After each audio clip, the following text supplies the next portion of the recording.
दक्षिण 24 परगना जिले के आमतल्ला के हयातनगर स्थित अब्दुल रोब वेलफेयर एंड एजुकेशन एसोसिएशन के द्वारा बहुविषयक परियोजना नॉलेज सिटी में 2 दिवसीय वसंतोत्सव 2026 का आयोजन किया गया। इस दौरान एआर मेडिकल कॉलेज व अस्पताल की लाइब्रेरी की आधारशिला भी रखी गई।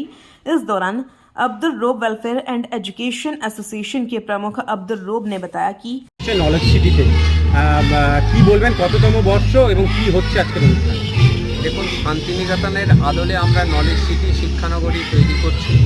শান্তিনিকেতন যেমন পৌষ মেলা হয়, বসন্ত উৎসব হয়, হলকর্ষণ হয়, আমরাও এখানে সেইভাবেই অনুষ্ঠানগুলো করি।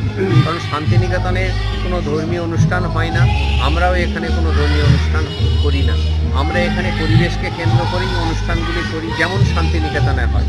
তো আজকের আমাদের বসন্ত উৎসব করছি, এটা আমাদের ফাউন্ডেশন ডে। এই দিনে আমরা বিভিন্ন শিক্ষা প্রতিষ্ঠানগুলো গড়ে তোলার চেষ্টা করেছি। অর্থাৎ এই দিনে আমরা বিভিন্ন শিক্ষা প্রতিষ্ঠানের ভিত্তিপ্রস্তর স্থাপন করি এবং এই দিনেই আমরা শিক্ষা প্রতিষ্ঠানগুলো চালু করি। তো একের পর এক 9টা ইনস্টিটিউট এখন চালু হয়েছে। এবছরে আজকের আমরা ফাউন্ডেশন শুরু করবো এআর প্যারামেডিক্যাল কলেজ অ্যান্ড হসপিটালের এবং এআর মেডিকেল কলেজ অ্যান্ড হসপিটালের লাইব্রেরির এই দুটো বিল্ডিংয়ের কাজ আমরা আজকে ভিত্তিপ্রস্তর স্থাপন করব। তো আর সেই সঙ্গে আমাদের ছাত্রছাত্রীরা আজকের বসন্ত উৎসব করছে। সমস্ত ইনস্টিটিউট 3টে মঞ্চে আমাদের অনুষ্ঠানটি হচ্ছে। বকুলবীথি মঞ্চ, সোনাঝুরি মুক্ত মঞ্চ এবং নজরুল মঞ্চ, এই 3টে মুক্ত মঞ্চে ধারাবাহিকভাবে আমাদের ছাত্রছাত্রী এবং শিক্ষকরা মিলে সবাই মিলে এই অনুষ্ঠানগুলি করছে। কতজন মানুষ পার্টিসিপেট করছে বাইরে থেকে? প্রায় 17টা সাংস্কৃতিক সংগঠন এবছরে এই বসন্ত উৎসবে অনুষ্ঠান করছে। দাদা, বসন্ত উৎসব এত দেরি করে কেন? মানে এমনিতে ভোটের আবহাওয়া, তারপরে গরম পড়ে গেছে, বসন্ত উৎসব এত দেরি করে কেন? দেখুন, বসন্ত উৎসব মানে কোনো একটা দিন হবে এরকম দিন হয় না। যে কোনো দিন যে কোনো সময়ে বসন্ত উৎসব হবে, সেটাই হওয়া স্বাভাবিক। তো আমরা সেই পরিবেশটা এখানে করছি। আর আজকের ভোটের দিন বলছেন, সত্যিকারের কথা, ভোট আলাদা একটা জিনিস, মানুষের রাজনৈতিক জীবন। কিন্তু রাজনৈতিক জীবনটা আমাদের এত ক্ষতি করছে যেটা আমরা ভাবতে পারি না। আজকের যুগে এই রাজনৈতিক পরিবেশ আমাদের মধ্যে বিভেদ সৃষ্টি করেছে। সুকৌশলে একদল মানুষ আমাদের মধ্যে বিভাজন সৃষ্টি করছে, আমাদের মধ্যে দাঙ্গা বাঁধাবার চেষ্টা করছে, আমাদের মধ্যে হানাহানি বাঁধাবার চেষ্টা করছে। সেই জায়গায় হচ্ছে রবীন্দ্রনাথ আমাদের পথ প্রদর্শক। রবীন্দ্রনাথ শান্তির দূত। তিনি আমাদের মধ্যে সৌভ্রাতৃত্বের বীজ বপন করেছিলেন।